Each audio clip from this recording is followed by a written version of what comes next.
उठ शाह हुसैना वेख लै असी बदली बैठे बेस साड़ी जिंद नमानी कूकदी असी रुल गए विच परदेस साडा हरदम जी कुरलान दा साडी नीर वगावे अख असा जिंदी जाने मर गए साडा मत होया वक सानू सप सवेर दा डंग दा सानू पल पल चढ़दा जहर साडे अंदर बेले खौफ देते जंगल बन गए शहर असा शोक गमां विच डुब गए साडी डुल गई नौ पतवार साडे बोलन ते पाबंदियां साडे सिर लटके तलवार असा नैना दे कू खेड़ के कीती वत्तर दिल दी भों ए बंजर रीनू माननी सानू सज्जन तेरी सो असा उत्तू शांत जापदे साडे अंदर लगी जंग सानू चुप चपीता वेख के पे आखन लोग मलंग असा खुब्बे गम दे खोबड़े साडे लंबे हो गए खेस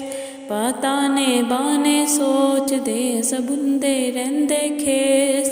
हुण छेती दौड़ी भुल्लिया साडी सूली टंगी जान तैनू वास्ता शाह अनैत दा ना तोड़ी साडा मान असा पैरी पाले घुंघरू साडी पावे जिंद दा माल साडी जान लबां ते अपनी हुण छेती मुख विखाल साडे सिर ते सूरज हाड़दा साडे अंदर सीत सियाल बनछा हुण चित्तर रुख दी साडे अंदर बांभड़ बाल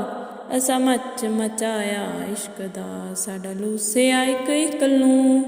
असा खुद नू बुल्ले सावला असा हरदम जपिया तू सानू चिलदा चिखा चढ़ावदे साडे तड़खन लगे हट पर लेखी बरछी दुख दी साडे सीने दित्ती कढ